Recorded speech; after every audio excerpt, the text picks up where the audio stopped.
Friends, स्वागत है आपके परिवार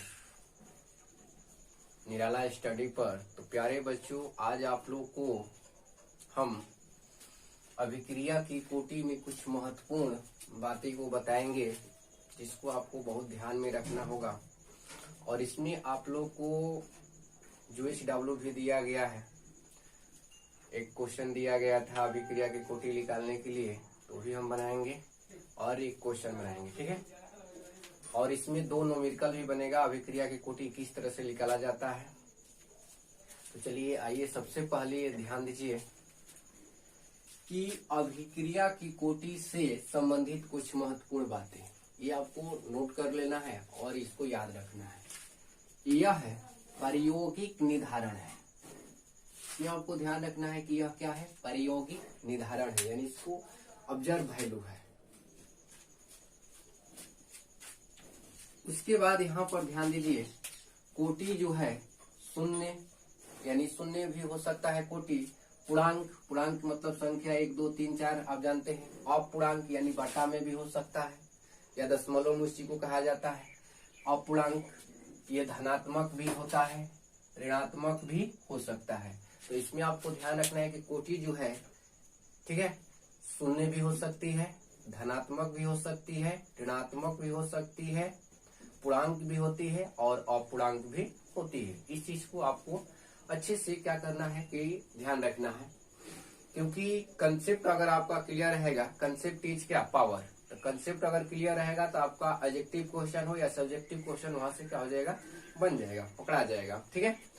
तो इसमें आपको इस चीज को ध्यान रखना है। तीसरा देखिए, कह रहा है कि एक से अधिक पदों में होने वाले अभिक्रियाओं में, यानी एक से अधिक पदों में होने वाले अभिक्रियाओं में मंद गति पद से ही कोटि का निर्धारण होता है, मंद गति से,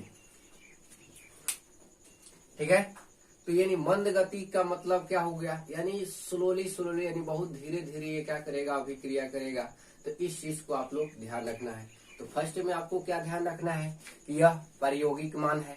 दूसरा में ध्यान रखना है आपको ये शून्य कोटि का भी होता है, पूर्णांक भी होता है, अपूर्णांक भी होता है, ठीक है, धनात्मक भी हो सकता है, ऋणात्मक भी हो सकता है, शून्य कोटि जो। और तीसरा में आपको ध्यान रखना है कि एक से अधिक पदों में होने वाले अभिक्रियाओं में, अगर एक से अधिक पद हो रहा है अभिक्रिया में, तो इसमें आपका क्या होगा कि मंद गति से ये कोटि का निर्धारण होता है, ठीक है। तो आप लोग इसको नोट कर लीजिएगा या स्क्रीनशॉट ले लीजिए इसको। अब चलिए, हम कुछ HW आपको क्वेश्चन दिए थे, उस क्वेश्चन पर हम लोग चलते हैं। प्यारे बच्चों, तो यहाँ पर आप लोग को पीछे वाले वीडियो में एक एग्जाम्पल दिया गया था क्वेश्चन। तो यहाँ पर उस क्वेश्चन का आप आंसर देखिए किस तरह से होगा, जिसे उसमें अभिक्रिया की कोटि निकालने के लिए बोला गया था, ठीक है। और इस पर कुछ क्वेश्चन भी बनवाएंगे हम, इसलिए आप लोग इसको शुरू से लास्ट तक ही इस वीडियो को देखिए। और ये अच्छा लगे ना तो लाइक कीजिए। लाइक करने में ज्यादा कोई समय नहीं लगता है, 1 सेकेंड का लगता है, लेकिन 1 सेकेंड के आपके काम से बहुत सारा हम लोग को एनर्जी मिलता है और काम करने को मन लगता है। तो इसलिए आप लोग क्या कीजिए कि लाइक करना ना भूलें और अपनों दोस्तों में शेयर भी कीजिए, क्योंकि शेयर कीजिएगा तभी जाके क्या होगा कि ज्यादा चलेगा वीडियो हम लोग का, और चलने जितना ही चलेगा उतना ही अच्छा रहेगा। और आप लोग जानते हैं, इसको शेयर भी कीजिए। और अगर नए व्यूअर हैं हमारे चैनल पर, तो आप इसको क्या कीजिए कि सब्सक्राइब भी कर लीजिए। हाँ, पहले वीडियो अच्छे से देख लीजिए और प्ले लिस्ट में चले जाइए। आप कोई भी लेसन वाइज जो आपको यूनिट वाइज है उसमें डाला गया है, और वॉल्यूम वाइज आप देखिए, बिल्कुल आपको समझ में आएगा, ये हम उम्मीद करते हैं। तो चलिए आइए, यहाँ पर कुछ क्वेश्चन बनाते हैं। आपको एग्जाम्पल में दिया गया था पीछे वाले वीडियो में, और इस वीडियो में उस वीडियो का लिंक दे दिया जाएगा डिस्क्रिप्शन में, आप लोग देख लीजिएगा पहले उसको। तो यहाँ पर आप ध्यान दीजिए, N2 प्लस H2 NH3, ये अमोनिया गैस बनता है। तो सबसे पहले इसको बैलेंस आप कर लीजिए। तो नाइट्रोजन इधर देखिए 2 गो है और इधर 1 गो है, तो यहाँ पर आप 2 से गुणा कर लीजिए, ठीक है। तो हाइड्रोजन देखिए कितना हो गया, 3 दूनी 6, तो यहाँ 3 से गुणा कर लीजिए। ये आपका बैलेंस हो गया। अब इसमें आपको निकालना है अभिक्रिया की कोटि यानी एन निकालना है, ऑर्डर ऑफ क्या रिएक्शन। तो ऑर्डर ऑफ रिएक्शन अगर आपको निकालना है तो उसके लिए आपको द्रव्यमान अनुपाती क्रिया का नियम समझ में आना चाहिए। तो ये क्या होता है आर के, ठीक है, आर की मतलब वेग भी होता है या दर भी इसे बोला जाता है। के कांस्टेंट है ये। आप देखिए एक्टिव मास ऑफ क्या N2, अब इसमें नहीं दिया है तो एक यहाँ पर क्या हुआ है छुपा हुआ है, तो एक छुपा हुआ है तो इसका पावर कितना हो जाएगा 1 हो जाएगा, ठीक। इनटू एक्टिव मास ऑफ क्या H2, इसका पावर कितना होगा, यहाँ पर 3 दिया है तो 3 हो जाएगा। लेकिन ये अभिक्रिया जो होता है Fe की उत्प्रेरक की उपस्थिति में होता है, ठीक है। तो चलिए इसको जैसे आपको पीछे बनाए थे उस तरह से बनाते हैं हम इसको। तो देखिए क्या होगा कि अब यहाँ पर हम लोग को एन निकालना है। तो एन की मतलब क्या होता है कि अभिक्रिया की कोटि की समस्त घातों का योग को ही कोटि कहा जाता है, यानी घात को जोड़ देंगे कोटि आ जाएगा। कोटि को दर्शाया जाता है एन से। तो एन बराबर आपका 1 प्लस कितना हो गया 3, यानी एन बराबर कितना आ गया 4, ठीक है। अब ये बच्चों जो 4 आया आप लोग का ये क्या है गलत है। क्यों गलत है इस चीज को आप समझिए। हम लोग जैसे आपको हम बताए थे उस तरह से आप बनाएंगे ये वाला क्वेश्चन तो गलत हो जाएगा। क्यों? क्योंकि कुछ इसमें कंसेप्ट और आपको ध्यान रखना है। तो वो चीज क्या है, तो यहाँ पर ध्यान रखिए कि अगर कोई भी उत्प्रेरक की उपस्थिति में कोई अभिक्रिया हो रही है तो उसका अभिक्रिया की कोटि जो होता है वो क्या होता है 0 होता है। क्यों होता है? क्योंकि इसका कोई योगदान नहीं होता है इसमें, क्योंकि ये आया है Fe, ये क्या है कैटेलिस्ट, इसको इंग्लिश में कैटेलिस्ट बोलते हैं और हिंदी में उत्प्रेरक। तो आपको सिंपल से ध्यान रखना है कि उत्प्रेरक की उपस्थिति में कोई भी अभिक्रिया अगर हो रही है तो उसका कोटि जो है वो क्या होगा 0 होगा। क्यों होगी? क्योंकि इसमें कोई योगदान इसका मोलों की संख्या नहीं रहता है। तो इसलिए यहाँ पर देखिए R बराबर के एक्टिव मास ऑफ क्या होगा 0, क्योंकि इसका कोई योगदान नहीं है तो 0 होगा, और इसमें भी इसका क्या होगा 0 होगा। तो अब यहाँ पर इसका कोटि क्या आएगा आप ध्यान दीजिए, ठीक है। तो अब घात को हम लोग जोड़ देंगे तो कोटि आ जाएगा। तो 0 अब प्लस 0 जोड़ेंगे तो क्या 2 0 आएगा? नहीं, आपका यहाँ पर 1 0 ही आएगा। तो ये हो गया हम लोग का क्या 0। तो आप यहाँ पर देख पाए कि अभिक्रिया की कोटि जो है 0 भी होती है। आपको सिंपल सा ध्यान रखना है कि कोई भी अभिक्रिया अगर हो रही है, अगर उत्प्रेरक उसी को बोला जाता है कैटेलिस्ट, अगर इसकी उपस्थिति में हो रहा है तो उसका कोटि जो होगा वो क्या होगा 0 होगा। तो इस तरह से आपको एग्जाम में क्वेश्चन भी बनता है यहाँ से। तो चलिए एक नेक्स्ट क्वेश्चन के पास हम लोग चलते हैं। उस क्वेश्चन में भी देखिए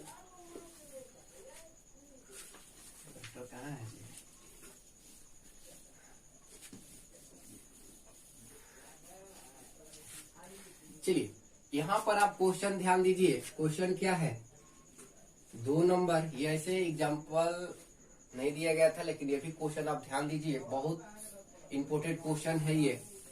जैसे CH3 COO C2H5 plus H2O, ये अभिक्रिया कर कर क्या बनता है ध्यान दीजिए। ये आपका बनेगा CH3 COOH, यहाँ से एक H आ जाएगा क्योंकि 2 पार्ट में टूटेगा, H और क्या OH। ये पार्ट जो है यहाँ पर चला जाएगा और ये इसके साथ ये आपका क्या हो जाएगा OH आ जाएगा। खैर ये यहाँ पर हम आपको अभिक्रिया नहीं सिखा रहे हैं, अभिक्रिया भी आपको यूनिट 10 में सिखाया गया है और अभिक्रिया भी चल रहा है, उसको आप सीरियल नंबर से देखिए, ठीक है। तो यहाँ पर आप देखिए ध्यान दीजिए, ये OH जो है इसके साथ चला जाएगा तो क्या होगा यहाँ पर C2H5 और यहाँ पर आ गया क्या OH। इस तरह से अभिक्रिया होता है इसका, ठीक है। यहाँ पर हम लोग को निकालना है अभिक्रिया की क्या कोटि। तो अभिक्रिया की कोटि निकालना है तो ध्यान दीजिए R K और एक्टिव मास ऑफ क्या, क्योंकि हम लोग द्रव्यमान अनुपाती क्रिया का नियम क्या होता है कि अभिक्रिया की दर अभिकारकों की संदरता यानी अभिकारकों की सक्रिय मात्राओं के गुणनफल के क्या होता है, समानुपाती होता है। ये आप लोग जानते हैं, पीछे भी बताया गया है। तो यहाँ पर आप ध्यान दीजिए कि ये हो जाएगा CH3 active mass of CH3 COO C2H5। अब यहाँ पर इसका देखिए, इसका आपका पावर हो जाएगा कितना, 1। लेकिन अगर जल भी किसी अभिक्रिया में आए तो उसका एक्टिव मास ऑफ क्या होता है, एक्टिव मास ऑफ H2O, और इसका क्या होगा, योगदान क्या होगा, 0 होगा। यानी इसका घात क्या होगा, अब यहाँ पर 1 नहीं होगा, यानी 0 होगा, जल जहां पर भी आपको आ जाए।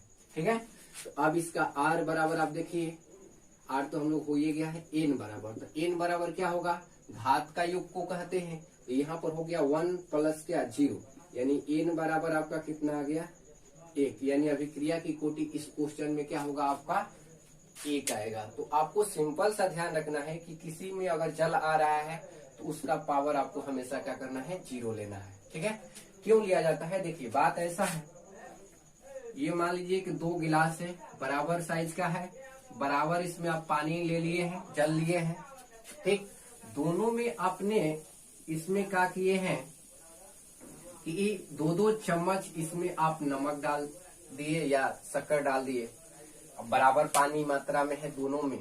ठीक है, तो अब इसका जब स्वाद आप चखिएगा तो दोनों का स्वाद बिल्कुल एकदम सेम आएगा, क्योंकि पानी भी बराबर है और चीनी भी आप दोनों में 2-2 चम्मच ही डाल रहे हैं।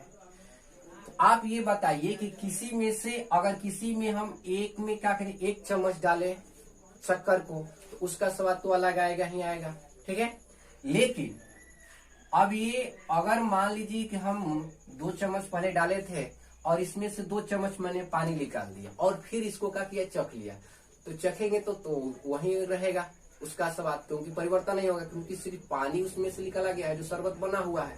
तो इसलिए यहाँ पर क्या होता है कि जल में आपका क्या होता है, थोड़ा निकाल देने से उसकी सुंदरता जो है या उसका जो मिठास है, जो चखेंगे उसका जो स्वाद है, उसमें कोई परिवर्तन नहीं होता है। तो इसलिए यहाँ पर इसका जो है घात जो है हमेशा क्या होगा, 0 होगा, जल आएगा तो किसी भी क्वेश्चन में। ठीक है, तो अब चलिए आप लोग समझ गए होंगे। तो ये दोनों क्वेश्चन बहुत इंपोर्टेंट है, एग्जाम में आपको सीधे देखने को मिलता है। ठीक है, एक पीछे वाला और ये, और यहाँ से आपको सवाल भी बनता है।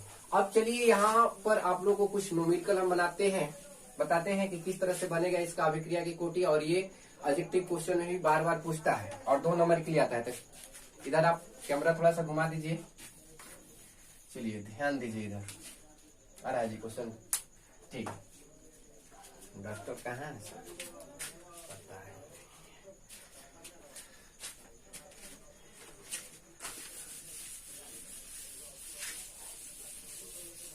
देखिए इधर आपको क्वेश्चन दिखाई दे रहा होगा स्क्रीन पर।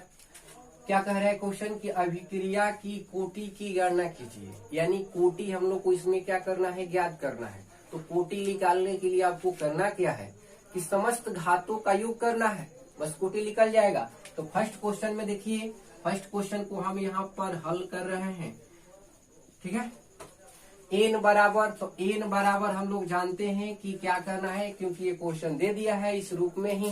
यानी क्वेश्चन क्या दिया है यहाँ पर देखिए, यानी यहाँ पर ये क्या है, वेग, तो वेग को हम लोग r से डिनोट करते हैं, r बराबर k, और a का पावर दे दिया है 1/2, यानी एक्टिव मास ऑफ, इसका पावर दिया है 1/2 into b, active mass of b की पावर दिया है 3/2, यानी 3/2। तो अब यहाँ पर अगर हम लोग को n निकालना है तो n के मतलब समस्त घातों का योग, तो यहाँ पर 1/2 प्लस 3/में क्या 2, इसको आप हल कीजिए। तो देखिए एलसीएम बराबर है नीचे तो 2 हो गया, और बराबर है तो दोनों को ऊपर को जोड़ दीजिए, 1 प्लस क्या 3, यानी यहाँ पर आपका आ गया 4, और बटा में क्या 2, कटा दीजिए इसको, आपका 2 बार में कट जाएगा, यानी कितना आ गया 2। यानी फर्स्ट क्वेश्चन का आंसर आ गया आपका 2, यानी कोटि निकल गया। बहुत सिंपल से है। अगर ये वीडियो अच्छा लगे तो आप लोग लाइक जरूर कीजिए, ठीक है, और शेयर भी कीजिए। तो चलिए नेक्स्ट क्वेश्चन के पास हम लोग चलते हैं। सब आ रहा है ना जी? तो यहाँ पर क्वेश्चन देखिए, दूसरा नंबर क्वेश्चन क्या कह रहा है, यहाँ पर देखिए दूसरा नंबर क्वेश्चन आपको दिया है, यानी वेग बराबर ए की पावर दिया है 1/2 इंटू बी के पावर, सॉरी यहाँ पर इसका 3/2 दिया है और b का पावर दिया है -1, ठीक है। इसमें हम लोग को निकालना है क्या, n निकालना है, कोटि निकालना है अभिक्रिया का। तो घात को जोड़ दीजिए, तो 3/2 अब प्लस इसका मान दिया है माइनस में, तो -1, इसके नीचे भी आप 1 मान सकते हैं। अब ये देखिए प्लस और ये माइनस क्या हो जाएगा, माइनस होता है तो माइनस 3/2 और यहाँ पर प्लस माइनस क्या होगा माइनस, यानी 1/2 में क्या हो गया 1। एलसीएम लीजिए, 2 और 1 का एलसीएम आपका 2 हो जाएगा। 2 से इसमें भाग दीजिए तो एक बार में कटेगा, 1 से गुणा कीजिए 3 में तो 3 ही आएगा, 3 माइनस ये 2 से 1 में भाग दीजिए तो 2 बार में कटेगा और 2 से गुणा कीजिए तो आपका कितना आएगा 2। यानी ये आ गया हम लोग का 3 में से 2 गया 1, 1/2, यानी अभिक्रिया की कोटि आपका आ गया 1/2। तो अभी आपको पीछे बताए थे कि इसका पूर्णांक में भी आता है, अपूर्णांक में भी आता है, धनात्मक भी होता है, ऋणात्मक भी होता है, और अभिक्रिया की कोटि जो होता है शून्य भी होता है। तो चलिए आप लोग समझ गए होंगे, ठीक है। तो ये वीडियो आप लोग को अगर अच्छा लगे तो लाइक करना ना भूले। आज के लिए इतना ही, पर हम लोग क्लास को समाप्त करते हैं। धन्यवाद।